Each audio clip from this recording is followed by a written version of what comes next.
Well, I decided to make a video today, even though I'm rather upset. But I think that talking about things as fast as possible is the best way to get over them or to deal with them and solve problems. My son, Raymond, who is a very creative person, has written plays, songs, entertainer. He became, I don't know, my theory is he didn't get a job that he'd been trying to get and had spent quite a bit of money coming to Phoenix and working on the problem to try to get it, and it was because he wasn't qualified, didn't have the education requirements. It was teaching, substitute teaching in a job in public schools rather than charter, where he had taught, but he wasn't qualified to teach in public schools. Well, anyway, he got very discouraged, and I don't know what all happened, but the upshot was that he burned his trailer down and all his clothes, and nearly lost his life. But he said at the last minute, he thought, I don't want to die, and so while it was on fire and he couldn't get out the front, he went out the back window. He managed to get out a little window, but he didn't have any shoes, and he's got I don't know if he can find shoes that'll fit him easily. Wait a minute. But anyway, he's still alive. Wait a second now. What? Does he have some sort of He's 13, size 13. Foot disease I've never heard of before? No, he just has size 13. Well, you can get those any place. Go to the extra large men's shoe store. Yeah, but he's very far from the extra large men's store. He's up there in southern Utah, clear off in Boulder, which is a little town. Well, let me ask you this question. In other words, he bailed out of the trailer. Yeah. When he knew that this number was up, but he wasn't wearing shoes at the time. Is that right? See, That's right. I don't have He shoes wasn't at the wearing time, shoes. but I don't plan on torching my apartment unless I have to. But anyway, he was pretty frank in talking to me about it, but and my belief is that not covering up any of what he was feeling, that's the best thing to do, is to be frank and as he was with me, with everyone, about what he was experiencing, because nowadays, with times hard and jobs more difficult to find, even temporary ones, there's a lot of people who are going through discouragement and despair, and it's difficult times, and when difficult times comes along, and people can get very discouraged, ready to give up on life. And so I think that if he's just perfectly honest and frank about about feeling this way and how he can get feeling better, that will help him to get going again better than anything. He's writing out of a culture. He was born and raised in a culture where drinking was, well, you might call it epidemic, just like obesity has become an epidemic. In certain cultures, there's a lot of drinking. His father was a drinker.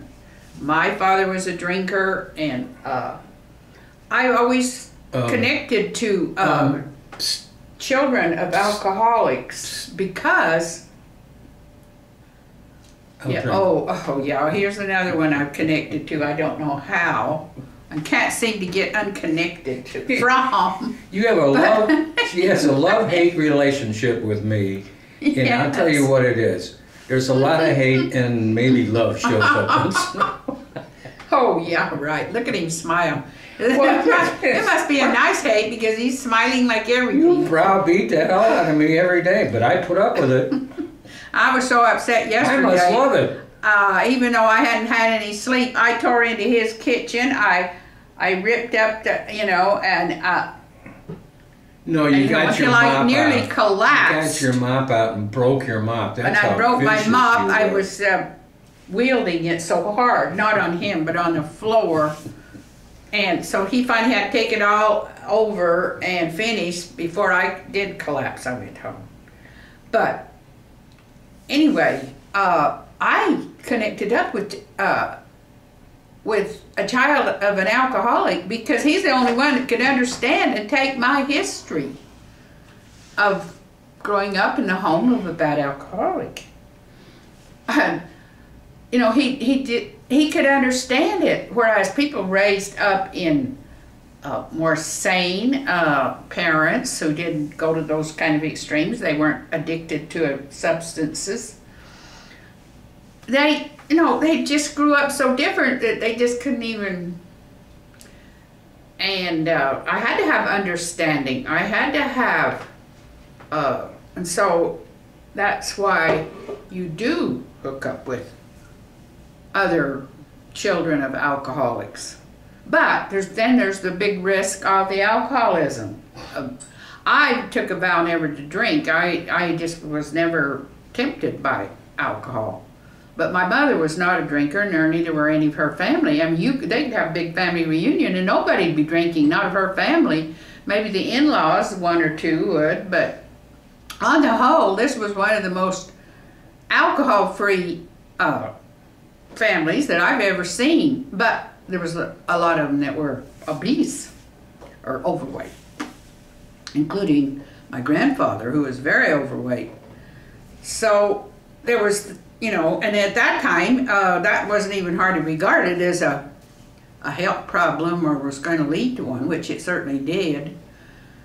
So I didn't shy away from that kind of addiction when I was a kid, and became very addicted growing up to what was going to put the weight on. Once I stopped running around, being a very active child, working very hard in the community where I was raised, where there was no electricity, believe me, primitive conditions work you a lot harder just to stay alive. And so it was like, well, were you born in 1830 or something? Yeah, well, you'd think we were. We were one of the last towns to get electricity. There was no electricity in my town till I was 15 years old. Until then, we had to work like, dogs in order to keep up just, living. And I had a few dogs in my life, and none of them ever well, they didn't work. They didn't work. As a matter of fact, they did just the opposite. Feed me, I'm going to lay down now. Okay. But anyway, I'm just thinking about my son, and I hope that he keeps on being very frank. And that's difficult, hard to do. I know the tendency is to start covering up and start saying, telling a few lies and what really happened, and cover up the worst, and but it's just been my experience that the more you can get out what the truth going on, the more people around you can rally around and face whatever bad was happening there and figure out what they can do about it. If they don't get the clear picture, then it's a lot harder to do something about it. You need the facts. You need to know what's involved. So, and with my writing, and with my son too, we have both struggled to write about these problems with great frankness and honesty, because, like my belief, that's the best way to do something about it. So I'm just hoping today that my son will have the courage to go on talking very frankly about his problems and his discouragements and what he tends to do, and because he has written about them in detail before and been very enlightening. And I think that he's a valuable writer, a valuable playwright for these kinds of problems, because he knows a lot about them. He's dealt with them all his life. And he's dealt with them with his mother and with his grandfather and with his, and his father. So today I'm just hoping my son will get onto his feet and will go on being supported by many friends, many people who know his history, know what he's capable of. And he will just take this as a stumble that he survived somehow. It was a pretty big stumble, pretty scary for me. Well, let's face it, anybody that wears a size 13 shoe has got a problem walking around. Yeah. I mean, I wear a size 11. I thought that was big. Yeah, well, I hope he finds some shoes, because he has no clothes. Well, I have no shoes. That's my son Raymond. I do have clothes out there. People need clothes. This is my personal dresser here. She's been dressing me for years. See this, folks? Cerveza Corona, and she complains I drink beer. She bought this for me, see it, Yeah. Well, my son, the great thing about him is he is an alcoholic, but he is one who can sober up for long periods of time. This guy don't even know what sobering up is. I don't think he's been sober for years. And, that was a new kind of alcoholic for me. I've really been baffled by him. I can't. Never sobers up. Why, but my son, why is it that we're talking he about, can sober up, get completely sober. On me. Because, so that, tends to make him, when he does drink, oh my goodness. Oh, run for the hills. I was talking to his other brother. Down at the fire station, the guy. We say, Raymond, guess what's happened? Raymond has decided to drink. They should call the fire alarm, everything to go up. Raymond has decided to drink. Well, I know drinkers in here that do that. In a month they can kill themselves. In a month, or even sooner.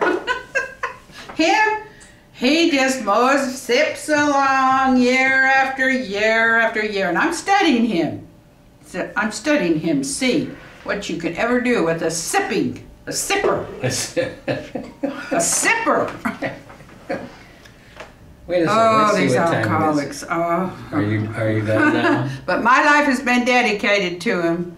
God love them. We have to study him so he can find out what to do with them.